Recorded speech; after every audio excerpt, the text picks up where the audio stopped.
para dar una idea, para prepararse? ¿Cómo explico? Un poco, por decirles, parecidos a lo que sería este ejercicio 3.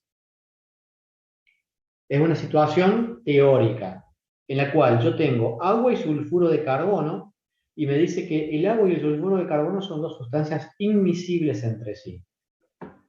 Cuando una disolución acuosa de yodo se agita fuertemente con la mezcla de sulfuro de carbono y agua, el yodo permanece disuelto prácticamente en su totalidad en uno de los dos líquidos. Y permanece en su totalidad porque obviamente se genera una especie de emulsión y una interfaz en la que no todo el yodo se va a disolver en uno o en otro. La pregunta de lo que queremos saber nosotros es en cuál de ellos el yodo va a permanecer más disuelto en agua que en sulfuro de carbono o más disuelto en sulfuro de carbono que en agua. Esa, por ejemplo, sería una pregunta de tipo teórico, porque ustedes acá no tienen que calcular nada, porque no tienen concentración de ninguno de los componentes. Simplemente tienen que relacionar un poco con fuerzas intermoleculares, un poco con líquidos. ¿Qué opinan ustedes? ¿En dónde el yodo va a permanecer más disuelto?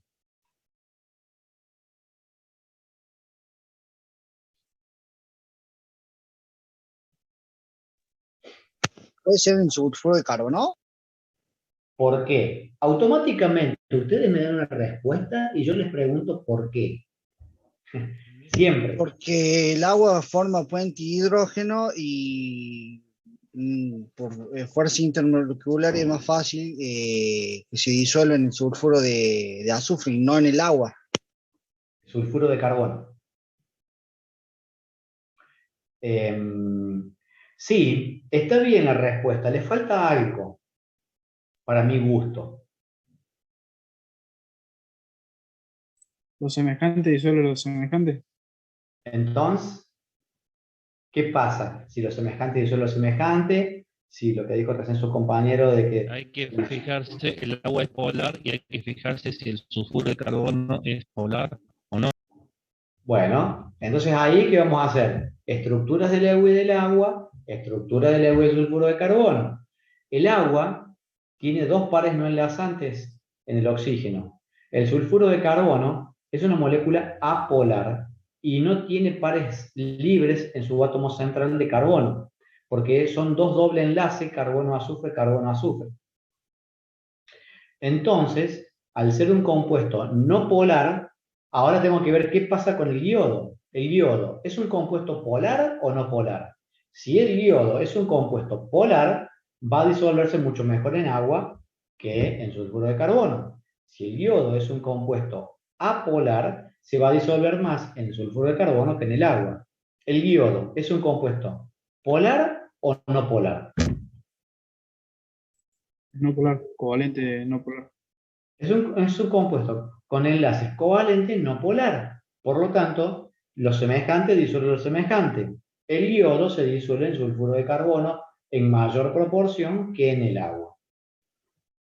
¿Se entendió cómo es la respuesta y qué es lo que queremos que respondan ustedes?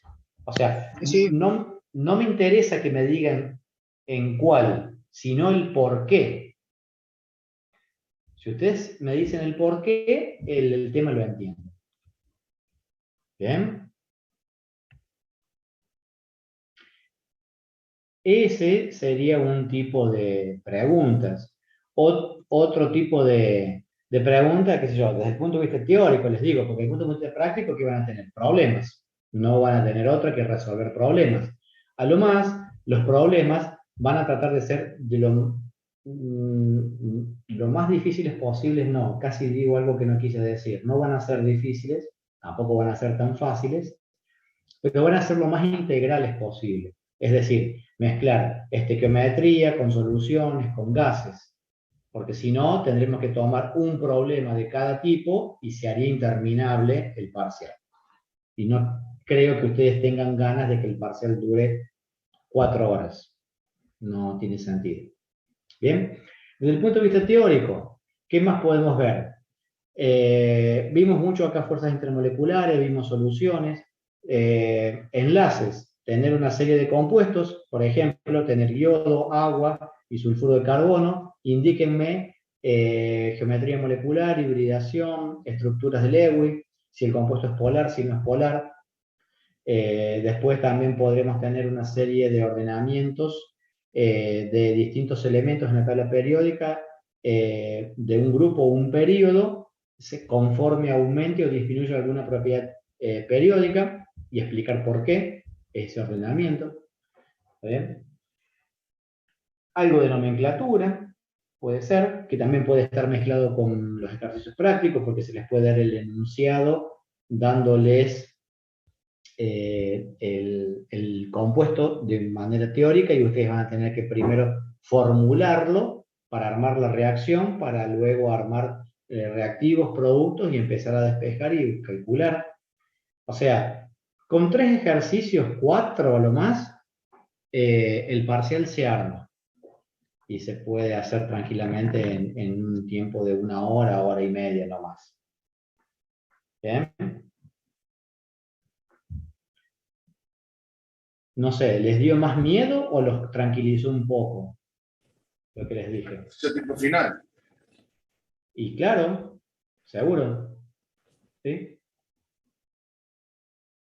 Nada más que es un final más acotado porque solamente ven temas del 1 al 5 de las unidades, ¿no? Bien.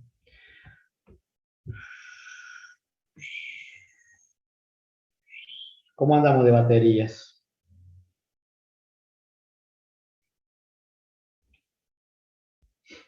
¿Nos queda el resto para ver algo más?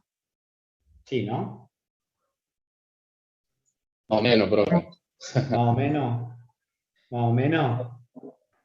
No, esperen un poco. Escúchenme. Vamos a un recreo y seguir después. Yo les propongo algo. Negociemos. No hacemos recreo y vemos un tema que no es ni largo ni complicado, o quieren hacer un recreo y vemos ese tema. Y el recreo lo hacemos mucho más chico, 5 minutos. Terminemos, profe. Y Así cortamos vamos video, al partido. ¿Seguimos entonces? ¿Sin recreo? Bueno. Sigamos, profe, sigamos. Bueno, así me gusta. Vamos a ver un tema que es un tema bastante sencillo, cómo lo damos, pero es un tema muy complicado en sí. Primero, eso. Segundo, es del segundo parcial, ya no es del primer parcial. Pero tenemos que adelantar y tenemos que avanzar con el cronograma, si no, no vamos a llegar después. Y como no es un tema tan complicado y me gustaría más después ver la parte de equilibrio químico y redox, que sé que es lo que más le cuesta, prefiero que lo veamos y nos vayamos todos tranquilos. ¿Cuál era el tema? Ya estoy perdido igual que ustedes, créanme que también a esta altura del partido no es fácil. Bueno, la clase que vamos a ver ahora, entonces, ya no entra como tema de parcial en el primer parcial, entra en el segundo parcial. Y es un tema que está relacionado a termodinámica, pero no voy a dar termodinámica hoy. Pensando un poco en las clases, prefería dar más cinética que termodinámica, porque termodinámica hay que prestarle mucha más atención, a cinética no tanto. ¿Qué es la cinética química?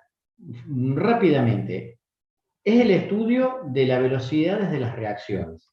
Es decir, es el estudio para saber si una reacción se va a producir y en cuánto tiempo.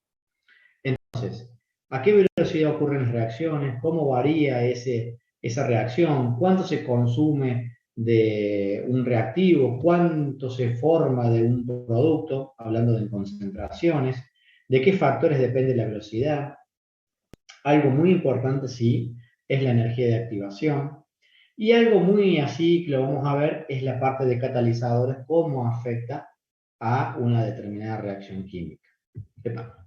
Entonces, bueno, algunas ideas principales que ya lo denotamos recién, digamos, las velocidades.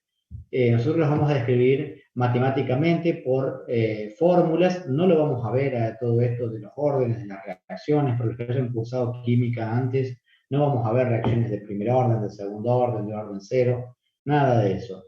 Solamente quiero que entendamos que las reacciones químicas se producen por determinadas condiciones termodinámicas, pero también cinéticas, y que para que una reacción química, que es, digamos, es la cual me va a permitir a mí generar un producto de interés, va a estar relacionado a factores termodinámicos, pero también a factores cinéticos, porque si la cinética no se cumple con determinadas condiciones, ese producto no se va a formar y por lo tanto no lo voy a poder obtener. Entonces, la velocidad de reacción describe qué tan rápido se consumen los reactivos y cuán rápido se forman los productos, hablando siempre de variaciones de concentraciones de reactivos y de formación de productos. Y es el estudio de las velocidades de las reacciones químicas y de todos los factores que lo afectan, así también como el mecanismo. El mecanismo es las series de etapas por los cuales yo llego de reactivo a producto, porque A me da B y ya se cumple. Muchas veces, para que un reactivo se transforme en producto, tiene que haber determinadas etapas y condiciones para que se cumplan.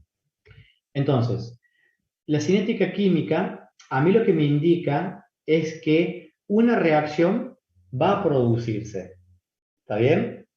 Ahora, si esa reacción es termodinámicamente favorable, se puede producir a una velocidad muy pequeña. Yo acá tengo dos condiciones de reacciones con factores termodinámicos que son variación de energía libre. Todavía no lo vimos. ¿Está bien? Pero esa variación de energía libre y que tiene que ver con factores termodinámicos asociados a los cinéticos me va a decir si una reacción es capaz de producirse o no. Entonces, los factores que la afectan. Los factores son la naturaleza de los reactivos. Esto es una condición sine qua non. Es decir, sí o sí se tiene que cumplir y va a depender de la naturaleza de los reactivos. Una cosa es que reaccione fósforo blanco, otra es que reaccione fósforo rojo. Uno es más reactivo que otro y depende de los enlaces que lo conforman y de las fuerzas intermoleculares también. El estado físico no es lo mismo que los reactivos estén en estado sólido, líquido o gaseoso. La superficie de contacto, mientras mayor superficie tengo, mejor va a ser para mi reacción. Esto se ve en el caso de los sólidos con los catalizadores. La concentración, esto al aumentar la concentración de uno de los reactivos va a aumentar la velocidad. Si aumenta la temperatura va a aumentar la velocidad, porque va a aumentar la energía cinética, la colisión de choque va a ser mayor, la probabilidad de que choquen dos moléculas de reactivos para formar un producto va a ser mayor. Y la presencia de catalizadores modifica la velocidad en función a una variable que la vamos a ver ahora, que a mí me interesa mucho que ustedes la entiendan, que es la que se denomina energía de activación. Entonces, una velocidad o el concepto de velocidad de reacción se da en función de una variación de concentraciones de reactivos en función del tiempo. Matemáticamente es tomar el límite para que el tiempo tiende a cero de esa derivada, de ese cociente. Porque yo si lo analizo de una manera infinitesimal.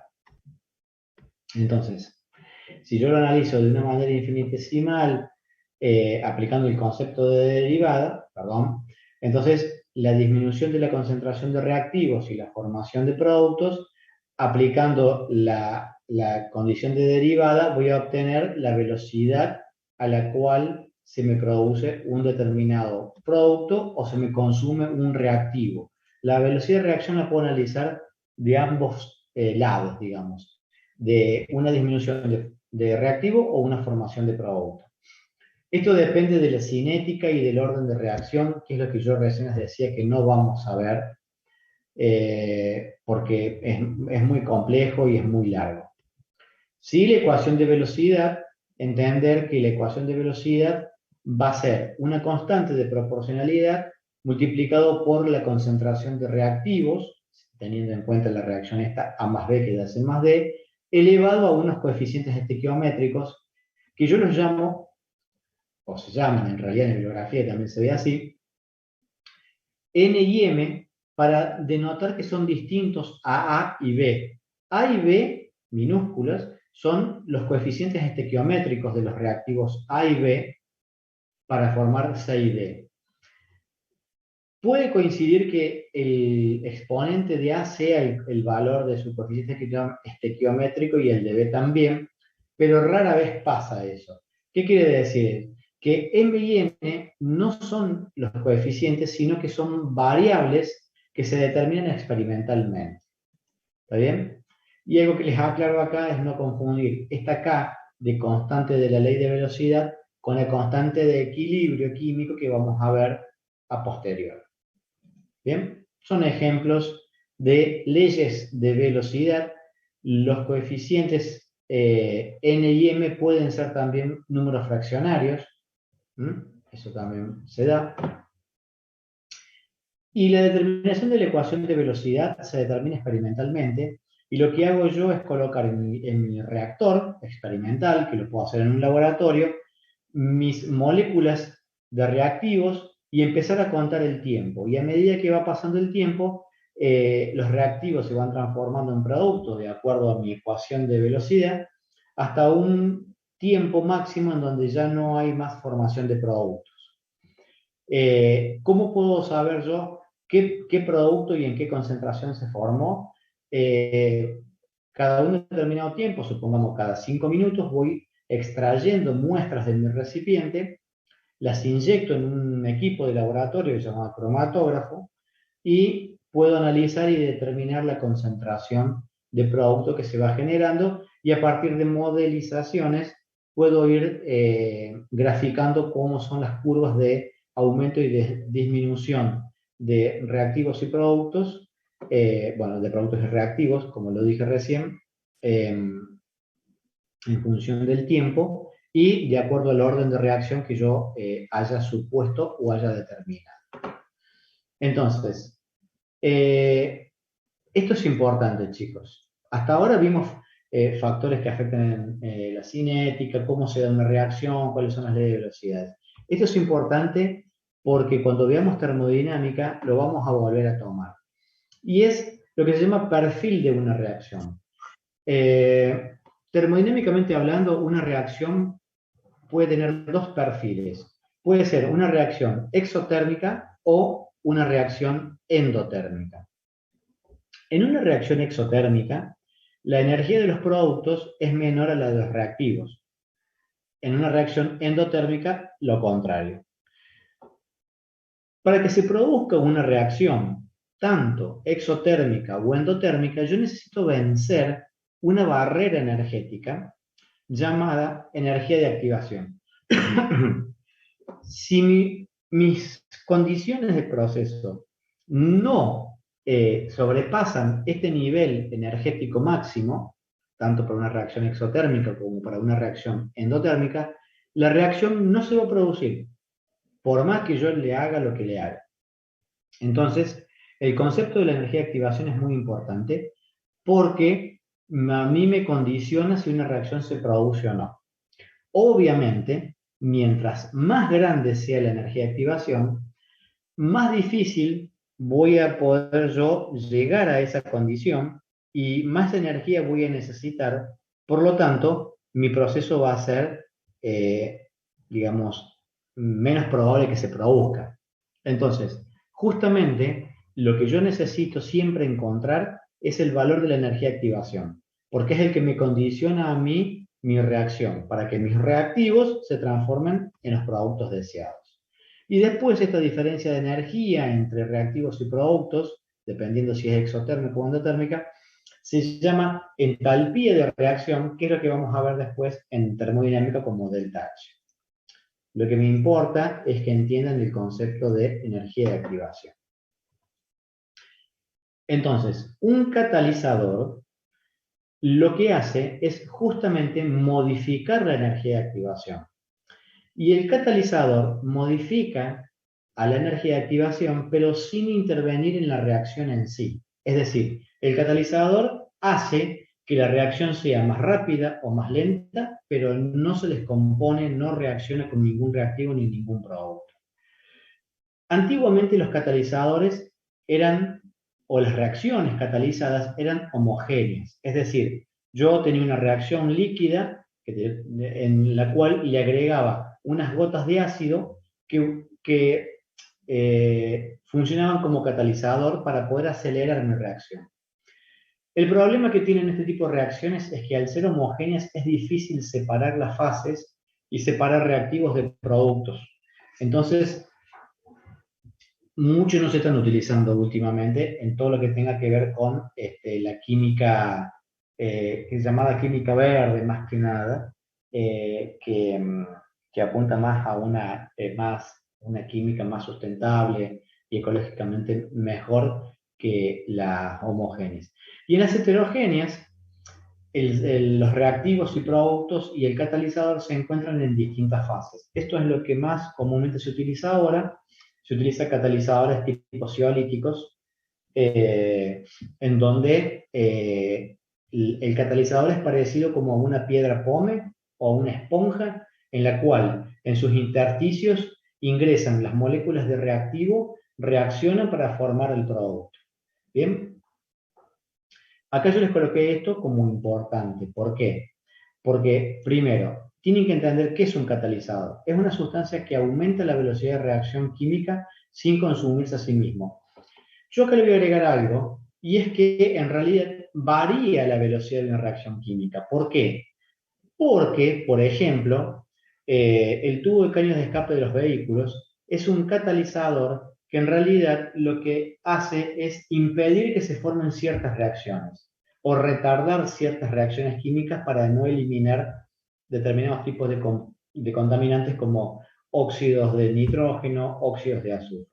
Entonces, acá tenemos un perfil de reacción con una reacción sin catalizar, y acá tengo un perfil de una reacción con una reacción catalizada. En este caso, la función que cumplió el catalizador es de disminuir la energía de activación. Entonces, a mí acá me interesa, si yo quiero obtener rápidamente un producto, que la energía de activación sea lo más pequeña posible para que energéticamente pase de reactivos a productos mucho más rápido. Es como el ejemplo de escalar una montaña muy alta o una montaña más baja. Entonces, mientras más alta sea mi montaña, más energía yo necesito para escalarla y pasar de un lado a otro. Bueno, los catalizadores cumplen esas funciones. Entonces, acá yo tengo una reacción no catalizada y una reacción catalizada. Acá dice sin enzima con enzima. ¿Por qué? Porque las enzimas son moléculas que funcionan como catalizadores a nivel celular para poder sintetizar, por ejemplo, vitaminas en nuestro organismo. ¿Cómo funciona un catalizador? Rápidamente. Un catalizador sólido, ¿no? Tiene una superficie activa, que es una superficie sólida. El oxígeno, que es uno de los reactivos, entra en contacto con el catalizador y el catalizador produce un proceso de desorción. Rompe la molécula de oxígeno en dos átomos de oxígeno y luego ingresa la molécula de monóxido de carbono, que es el contaminante que yo quiero eliminar, y esa molécula de monóxido de carbono se disocia en contacto con el catalizador, formando después moléculas de dióxido de carbono. Entonces pasé de una molécula contaminante como la del monóxido de carbono y nociva como la del monóxido de carbono a una molécula más inocua, si se quiere, que es la del dióxido de carbono. Una vez que se forman los productos de mi reacción, el catalizador nuevamente vuelve a quedar con su superficie activa limpia para volver a seguir sintetizando estos componentes. ¿Se entiende? Es así como funciona un catalizador. Parece fácil, pero desde el punto de vista de la química y de los fenómenos que se producen es muy complejo y son teorías y teorías y teorías. Pero, perdón,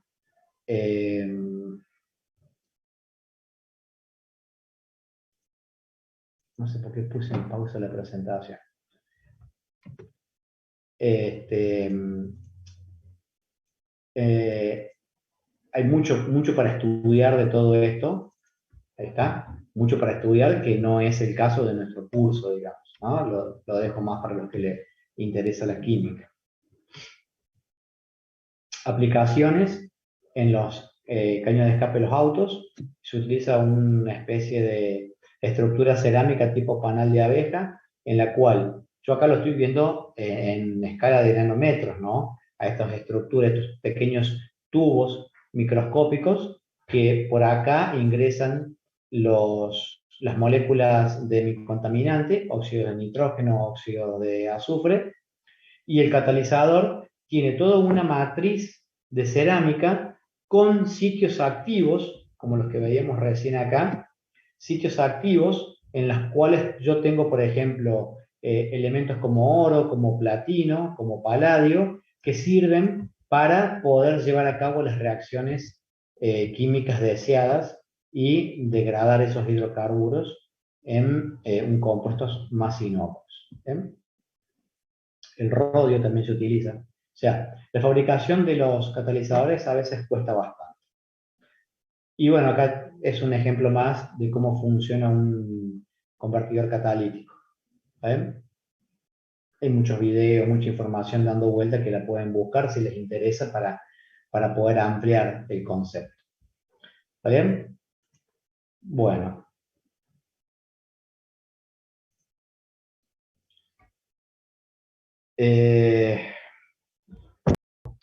Yo cortaría acá, no sé ustedes, ¿qué opinan? ¿Quieren seguir? No, está bien, profe. No, Está bien, ¿no? Como que demasiado vimos hoy. Bueno, al ser martes y al tener todo el día para hacer teórico, tenemos más tiempo y obviamente la idea